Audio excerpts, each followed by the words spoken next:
Hello दोस्तों, स्वागत है आप सभी का विकास स्टडी IQG के चैनल पर।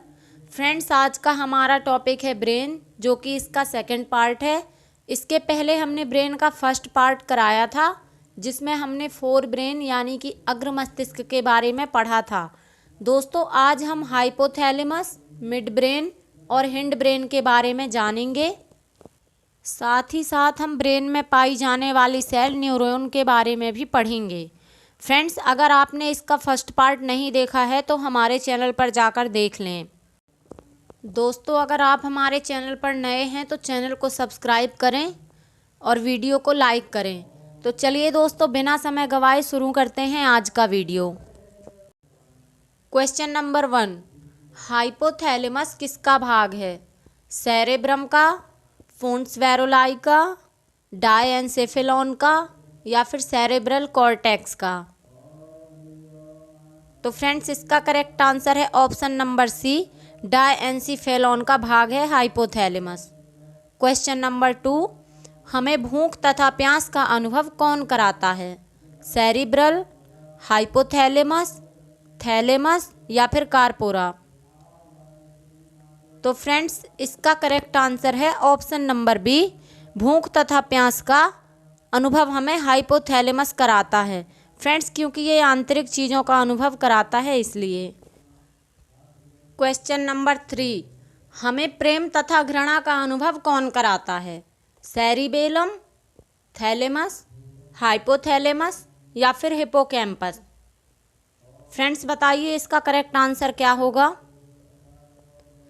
तो दोस्तों, इसका करेक्ट आंसर है ऑप्शन नंबर सी, प्रेम तथा घृणा का अनुभव हमें हाइपोथैलेमस कराता है।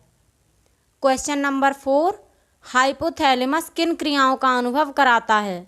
बाहरी क्रियाओं का, आंतरिक क्रियाओं का, केवल बी या फिर ए और बी दोनों का? तो दोस्तों, इसका करेक्ट आंसर है ऑप्शन नंबर सी, केवल बी यानी कि आंतरिक क्रियाओं का अनुभव कराता है हमें हाइपोथैलेमस, जो कि मैंने फ्रेंड्स पहले ही बता दिया था। क्वेश्चन नंबर 5, सुख तथा दुख का अनुभव कौन कराता है? हाइपोथैलेमस, थैलेमस, सेरिबेलम या फिर हिप्पोकैम्पस? तो दोस्तों, मैंने पहले ही बताया था कि आंतरिक क्रियाओं का अनुभव जो है हमें हाइपोथैलेमस कराता है, और सुख और दुख हमारी जो है आंतरिक एक भावनाएं हैं, इसलिए इसका आंसर भी हाइपोथैलेमस हो जाएगा। ऑप्शन नंबर ए इसका करेक्ट आंसर है। क्वेश्चन नंबर 6, क्रोध यानी एंगर का अनुभव हमें कौन कराता है? सेरिबेलम, सेरेब्रल, हाइपोथैलेमस या फिर थैलेमस? बताइए दोस्तों, इसका आंसर क्या होगा? तो दोस्तों, इसका भी आंसर है ऑप्शन नंबर सी, हाइपोथैलेमस ही हमें गुस्से यानी कि क्रोध का अनुभव कराता है। क्योंकि फ्रेंड्स, भूख, प्यास, प्रेम, घृणा, क्रोध, हंसी, खुशी, ये सारी चीज़ें फ्रेंड्स हमारी एक भावनाएं होती हैं, जो कि हमारी आंतरिक क्रियाएं हैं, इसलिए इन सब का अनुभव हाइपोथैलेमस कराता है। क्वेश्चन नंबर 7, आंतरिक दर्द का अनुभव कौन कराता है? हिप्पोकैम्पस, पोन्स वैरुलाई, थैलेमस या फिर हाइपोथैलेमस? तो फ्रेंड्स, आप सभी को पता होगा कि आंतरिक चीज़ें जितनी भी होती हैं उन सब का अनुभव हमें हाइपोथैलेमस कराता है। ऑप्शन नंबर डी इसका करेक्ट आंसर है। क्वेश्चन नंबर 8, पेट दर्द तथा सर दर्द का अनुभव कौन कराता है?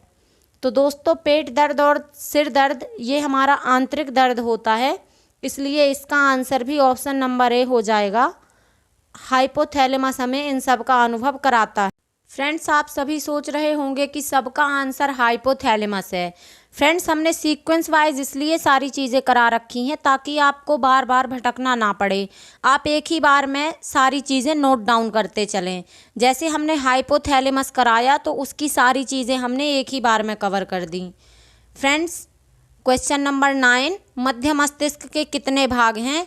तो मध्य मस्तिष्क के 2 भाग होते हैं। क्वेश्चन नंबर 10, निम्न में से मध्य मस्तिष्क के भाग कौन कौन से हैं? सेरेबेलम, कार्पोरा यानी क्वाड्रिजेमिना, सेरेब्रल जिसे पेंडिकल भी कहते हैं, या फिर बी तथा सी दोनों? तो फ्रेंड्स, इसका करेक्ट आंसर है ऑप्शन नंबर डी, मध्य मस्तिष्क के भाग होते हैं कार्पोरा और सेरिब्रल दोनों।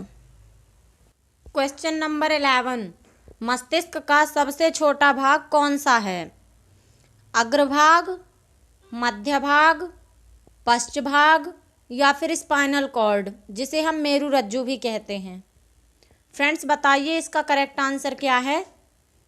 तो दोस्तों इसका करेक्ट आंसर है ऑप्शन नंबर बी, मध्य भाग हमारे ब्रेन का सबसे छोटा भाग होता है। क्वेश्चन नंबर 12, स्पाइनल कॉर्ड यानी मेरुरज्जु को कौन नियंत्रित करता है? सेरिब्रल, थैलेमस, हाइपोथैलेमस या फिर कार्पोरा? फ्रेंड्स बताइए इसका आंसर क्या है? तो इसका करेक्ट आंसर है ऑप्शन नंबर ए, सेरिब्रल हमारे स्पाइनल कॉर्ड को कंट्रोल करता है। क्वेश्चन नंबर 13, सूंघने की क्षमता को कौन नियंत्रित करता है? सेरिब्रल, पोन्स बैरुलाई, हाइपोथैलेमस या फिर कार्पोरा? तो फ्रेंड्स इसका करेक्ट आंसर है ऑप्शन नंबर डी, कार्पोरा हमारे सूंघने की क्षमता को नियंत्रित करता है। बढ़ते हैं आगे। क्वेश्चन नंबर 14, देखने की क्षमता को कौन नियंत्रित करता है? सेरिब्रल, पोन्स बैरुलाई, सेरिब्रम या फिर कार्पोरा? तो फ्रेंड्स इसका करेक्ट आंसर है ऑप्शन नंबर डी, देखने की क्षमता को कार्पोरा नियंत्रित करता है। फ्रेंड्स हमारे देखने, सुनने तथा स्मेल करने यानी कि सूंघने की क्षमता को भी हमारा ब्रेन का कार्पोरा ही कंट्रोल करता है। चलते हैं आगे। क्वेश्चन नंबर 15, सुनने की क्षमता को कौन नियंत्रित करता है? फ्रेंड्स मैंने आपको पहले ही इसका आंसर बता दिया है, तो जल्दी से आप कमेंट बॉक्स में बताएं कि इसका आंसर क्या होगा। फ्रेंड्स आप जब भी पढ़ने बैठें तो नोट डाउन करने के लिए पेन और कॉपी लेकर बैठें, साथ ही आप अपने आंसर कमेंट बॉक्स में करते रहें और हमें बताएं कि आपके कितने प्रश्न सही हुए। सुनने की क्षमता को भी फ्रेंड्स हमारा कार्पोरा ही नियंत्रित करता है। ऑप्शन नंबर बी इसका करेक्ट आंसर है। क्वेश्चन नंबर 16, मानव शरीर का कितने प्रतिशत भाग मस्तिष्क का होता है? यानी हमारे संपूर्ण शरीर में कितने प्रतिशत भाग हमारे ब्रेन का है? तो फ्रेंड्स इसका करेक्ट आंसर है ऑप्शन नंबर ए, 2% भाग हमारे ब्रेन का होता है संपूर्ण शरीर का। क्वेश्चन नंबर 17, पश्च मस्तिष्क यानी कि हिंड ब्रेन के भाग हैं 2 भाग, 5 भाग, 3 भाग या फिर 6 भाग? तो फ्रेंड्स इसका करेक्ट आंसर है ऑप्शन नंबर सी, 3 भाग होते हैं हमारे हिंड ब्रेन के। फ्रेंड्स जिसका पहला भाग होता है सेरिबेलम, जैसे हम अनुमस्तिष्क भी कहते हैं, और इसका दूसरा भाग होता है पोन्स बैरुलाई, साथ ही इसका तीसरा भाग होता है मेडुला ऑब्लंगेटा। ये सारे के सारे हिंड ब्रेन के पार्ट हैं। क्वेश्चन नंबर 18, मस्तिष्क के किस भाग को छोटा दिमाग कहा जाता है?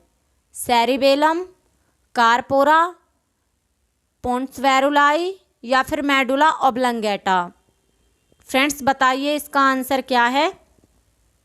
तो दोस्तों इसका करेक्ट आंसर है ऑप्शन नंबर ए, सेरिबेलम को छोटा दिमाग कहते हैं। क्वेश्चन नंबर 19, सेरिबेलम को और किस नाम से जाना जाता है? छोटा दिमाग, जीवन का पेड़, जीवन स्तंभ या फिर उपरोक्त सभी?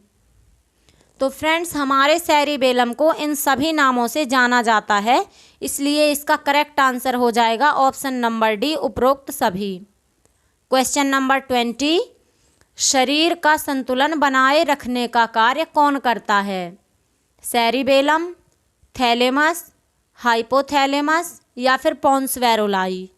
तो फ्रेंड्स इसका करेक्ट आंसर है ऑप्शन नंबर ए, हमारी जो बॉडी बैलेंसिंग का काम होता है वो सेरिबेलम का होता है। फ्रेंड्स कई बार आपने देखा होगा कि शराब पीने के बाद लोगों की बॉडी कंट्रोल में नहीं रहती, क्योंकि अल्कोहल सीधे हमारे ब्रेन के सेरिबेलम पर असर करती है। बोलने का संतुलन कौन बनाए रखता है?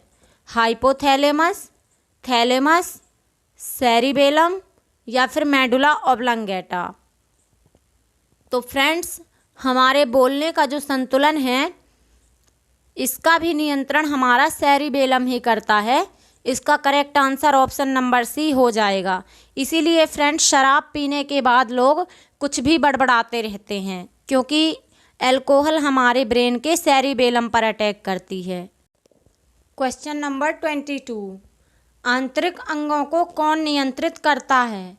सेरिबेलम, कार्पोरा, पोन्स वैरुलाई या फिर मेडुला ऑब्लंगेटा। तो फ्रेंड्स, इसका करेक्ट आंसर है ऑप्शन नंबर डी, आंतरिक अंगों का नियंत्रण मेडुला ऑब्लंगेटा करता है।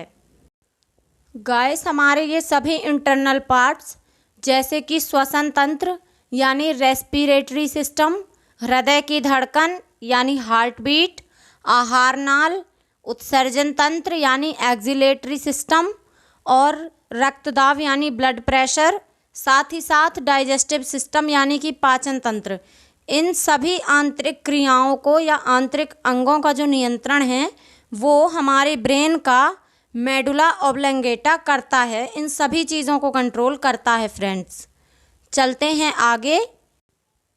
क्वेश्चन नंबर 23, शरीर में होने वाली सभी क्रियाओं के संकेत मस्तिष्क तक कौन भेजता है?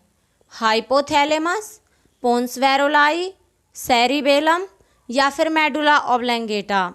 फ्रेंड्स, बताइए कि हमारे शरीर में जितनी भी क्रियाएं होती हैं इन सब के सिग्नल ब्रेन तक कौन भेजता है?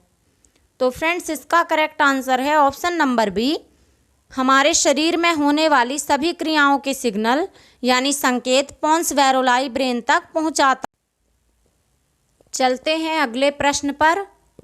क्वेश्चन नंबर 24, किसी भी संकेत को मस्तिष्क के किस भाग तक पहुंचाना है इसका निर्णय कौन लेता है? हाइपोथैलेमस, पोन्स वैरुलाई, सेरिबेलम या फिर मेडुला ऑब्लंगेटा। तो फ्रेंड्स, हमारी बॉडी में होने वाली किसी भी क्रिया का सिग्नल ब्रेन के किस पार्ट तक पहुंचाना है इसका जो डिसीजन है वो पोन्स वैरुलाई का होता है। फ्रेंड्स, जैसे हमने पढ़ा कि भूख प्यास का अनुभव हाइपोथैलेमस कराता है, लेकिन भूख लगने पर जो संकेत है वो पोन्स वैरुलाई डिसाइड करता है कि उस संकेत को हाइपोथैलेमस तक ले जाना है या थैलेमस तक या किस पार्ट में ब्रेन के। क्वेश्चन नंबर 25, शरीर का दूसरा दिमाग या मस्तिष्क किसे कहा जाता है? स्पाइनल कॉर्ड को, हिपोकैम्पस को, सेरिबेलम को या फिर मेडुला ऑब्लंगेटा को। तो फ्रेंड्स, इसका करेक्ट आंसर है शरीर का दूसरा दिमाग स्पाइनल कॉर्ड यानी मेरुरज्जु को कहा जाता है। क्वेश्चन नंबर 26, शरीर की प्रतिवर्ती क्रिया को कौन नियंत्रित करता है? थैलेमस, परिधीय तंत्रिका तंत्र, स्वायत्त तंत्रिका तंत्र या फिर स्पाइनल कॉर्ड यानी मेरुरज्जु। तो फ्रेंड्स, हमारे शरीर की जितनी भी प्रतिवर्ती क्रियाएं होती हैं उन सभी को स्पाइनल कॉर्ड कंट्रोल करता है। क्वेश्चन नंबर 27, स्पाइनल कॉर्ड यानी मेरुरज्जु से कितनी जोड़ी नसें निकलती हैं? 25 जोड़ी, 31 जोड़ी, 26 जोड़ी या फिर 12 जोड़ी। तो फ्रेंड्स, हमारे स्पाइनल कॉर्ड यानी मेरुरज्जु से 31 जोड़ी नसें निकलती हैं। चलते हैं आगे। क्वेश्चन नंबर 28, मानव शरीर की सबसे बड़ी कोशिका होती है? ऑस्टियोसेल जो कि हमारी हड्डी में पाई जाती है, न्यूरॉन सेल जो हमारे ब्रेन में पाई जाती है, नेफ्रॉन सेल जो हमारी किडनी में पाई जाती है या फिर हेपेटिक सेल जो हमारे लीवर में पाई जाती है। तो फ्रेंड्स, इसका करेक्ट आंसर है ऑप्शन नंबर बी, मानव शरीर की सबसे बड़ी कोशिका न्यूरॉन सेल होती है जो कि हमारे ब्रेन में पाई जाती है। फ्रेंड्स, हम कुछ इम्पॉर्टेंट पॉइंट्स जान लेते हैं, जैसे कि तंत्रिका तंत्र की सबसे छोटी इकाई न्यूरॉन सेल होती है, मस्तिष्क की सबसे छोटी इकाई ये भी न्यूरॉन ही होती है और मस्तिष्क में लगभग 100 बिलियन न्यूरॉन होती हैं। न्यूरॉन अनिश्चिताकार की होती है। फ्रेंड्स, हमारा जो नर्वस सिस्टम होता है वो न्यूरॉन से मिलकर बना होता है, इसलिए इसकी जो इकाई होती है सबसे छोटी इकाई वो न्यूरॉन सेल होती है और हमारे ब्रेन में भी न्यूरॉन सेल ही पाई जाती है, इसलिए न्यूरॉन ब्रेन की भी सबसे छोटी इकाई है। क्वेश्चन नंबर 28, न्यूरॉन के मुख्य कितने भाग होते हैं, यानी कि न्यूरॉन के कितने भाग होते हैं जो कि मुख्य हैं? 2 भाग, 4 भाग, 6 भाग या फिर 3 भाग? तो फ्रेंड्स इसका करेक्ट आंसर है ऑप्शन नंबर ए, न्यूरॉन के 2 मुख्य भाग होते हैं।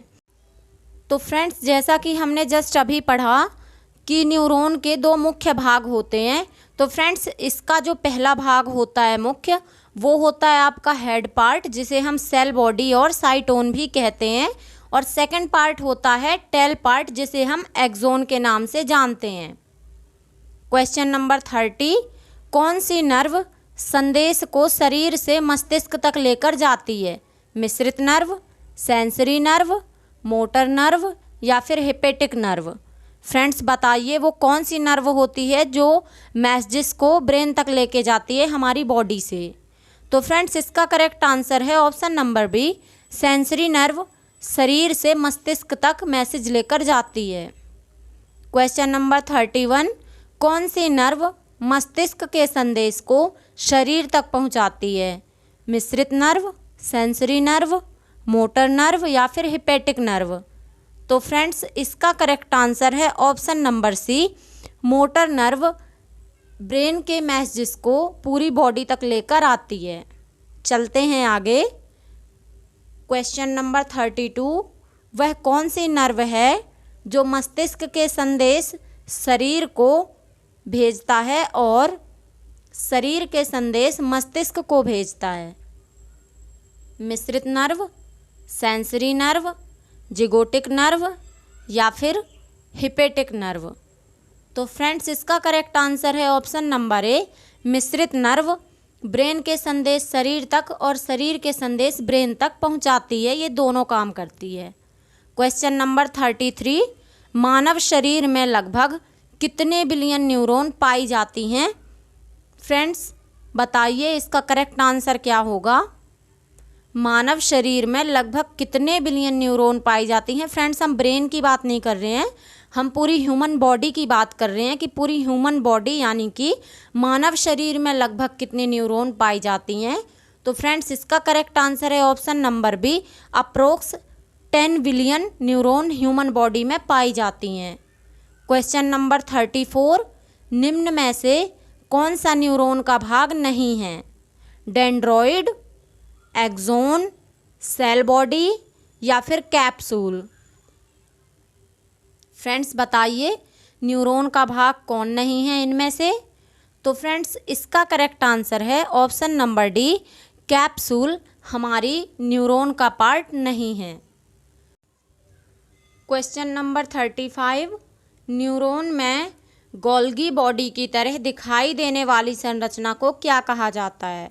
Dendroid, nasals granules, cell body या फिर कैप्सूल? फ्रेंड्स बताइए हमारे न्यूरॉन में गोल्गी बॉडी की तरह दिखाई देने वाली संरचना को क्या कहा जाता है? तो इसका करेक्ट आंसर है option number B, nasals granules कहा जाता है। क्वेश्चन नंबर 36, न्यूरॉन्स के साइनेप्टिक नोब में क्या पाया जाता है? डेंड्रॉइड, न्यूरोट्रांसमीटर, सेल बॉडी या फिर बैक्टीरिया? फ्रेंड्स बताइए न्यूरॉन का जो सिनेप्टिक नोब होता है उसमें क्या पाया जाता है? तो फ्रेंड्स इसका करेक्ट आंसर है ऑप्शन नंबर बी, जो कि न्यूरोट्रांसमीटर है, न्यूरॉन के सिनेप्टिक नोब में पाया जाता है। क्वेश्चन नंबर 37, 2 न्यूरॉन के बीच में एक जंक्शन होता है, उसे क्या कहा जाता है? Synapse, myelin sheath, cell body या फिर नोड ऑफ रनवियर? तो फ्रेंड्स इसका करेक्ट आंसर है ऑप्शन नंबर डी, 2 न्यूरॉन के बीच में एक जंक्शन होता है जिसे हम नोड ऑफ रनवियर के नाम से जानते हैं। चलते हैं आगे। क्वेश्चन नंबर 38, न्यूरॉन के एक्सोन वाले भाग में माइलिन शीथ पाया जाता है, वह किसका बना होता है? फ्रेंड्स जो माइलिन शीथ होती है वो एक्सोन की परत होती है जो कि किसकी बनी होती है, बताइए। कार्बोहाइड्रेट की, फैट की, प्रोटीन की या फिर आरबीसी की। तो फ्रेंड्स इसका करेक्ट आंसर है ऑप्शन नंबर सी। न्यूरॉन के एक्सोन वाले भाग में माइलिन शीथ पाई जाती है जो कि प्रोटीन की बनी होती है। क्वेश्चन नंबर 39, मस्तिष्क की बौद्धिक क्षमता यानी कि आईक्यू लेवल को कौन से यंत्र से मापते हैं? कॉर्टेक्स से, हिपोकैम्पस से, न्यूरोमीटर से या फिर न्यूरोट्रांसमीटर से। तो फ्रेंड्स हमारे ब्रेन का जो आईक्यू लेवल होता है यानी बौद्धिक क्षमता, उसे कॉर्टेक्स से मापा जाता है। क्वेश्चन नंबर 40, मस्तिष्क की गतिविधियों का पता लगाने के लिए किसका उपयोग किया जाता है? ईसीजी का, ईएमजी का, ईईजी का या फिर साइनेप्स का। तो फ्रेंड्स इसका करेक्ट आंसर है ऑप्शन नंबर सी। मस्तिष्क की गतिविधियां ईईजी से मापी जाती हैं या पता लगाई जाती हैं, जिसका पूरा नाम है फ्रेंड्स इलेक्ट्रोइंसेफेलोग्राम। चलते हैं आगे। क्वेश्चन नंबर 41, ध्वनि की संवेदना मानव मस्तिष्क में लगभग कितने सेकंड तक रहती है? 0.1 सेकंड, 0.5 सेकंड, 0.9 सेकंड या फिर 0.3 सेकंड्स तक। तो फ्रेंड्स जैसे ही हमने कोई साउंड सुना तो उसकी संवेदना जो है हमारे मस्तिष्क में 0.1 सेकंड तक रहती है। ऑप्शन नंबर ए इसका करेक्ट आंसर है। चलते हैं आगे। क्वेश्चन नंबर 42, न्यूरॉन के किस भाग में ब्रेन ट्यूमर होता है? फ्रेंड्स पहले तो हम ये जान लेते हैं कि ब्रेन ट्यूमर कहते किसे हैं।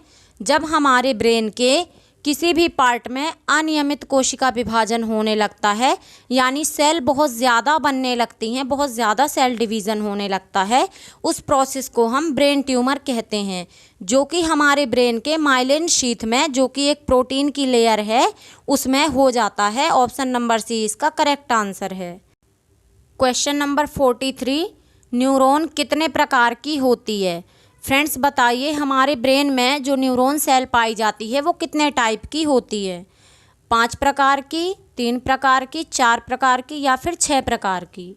तो फ्रेंड्स इसका करेक्ट आंसर है ऑप्शन नंबर बी, 3 प्रकार की होती है। चलते हैं आगे। फ्रेंड्स हम कुछ इंपॉर्टेंट पॉइंट्स जान लेते हैं। जैसा कि जस्ट अभी हमने पढ़ा कि न्यूरॉन जो होती है हमारी 3 टाइप की होती है। तो फ्रेंड्स ये पहली होती है मोटर न्यूरॉन, जिसे हम मोटर नर्व्स भी कहते हैं, जो कि मैसेजेस भेजने का काम करती है। उसके बाद सेकंड होती है रिले न्यूरॉन, जो कि मोटर नर्व और सेंसरी नर्व के बीच में, दोनों के बीच में पाई जाती है। और थर्ड होती है फ्रेंड्स सेंसरी नर्व, जो कि मैसेजेस प्राप्त करती है। सबसे पहले मोटर नर्व, उसके बाद रिले नर्व और थर्ड में होती है friends sensory nerve. Question number 44, मस्तिष्क में पोषक पदार्थों को ले जाने और लाने का काम कौन करता है या कौन सहायता करता है? पोन्स वेरोलाई, ग्लियल सेल, एक्सोन सेल या फिर सेल बॉडी। तो फ्रेंड्स हमारे ब्रेन तक जितने भी पोषक पदार्थ हैं उनको ले जाने का काम ग्लियल सेल करती है। तो दोस्तों कैसा लगा आप सभी को वीडियो अच्छा लगा हो तो वीडियो को लाइक करें, शेयर करें और कमेंट बॉक्स में हमें बताएं कि हमारे वीडियोस आपको कैसे लगते हैं। अगर आप हमारे चैनल पर नए हैं तो चैनल को सब्सक्राइब करें। मिलते हैं नेक्स्ट वीडियो पे, तब तक के लिए आप बने रहें विकास स्टडी IQG के चैनल पर।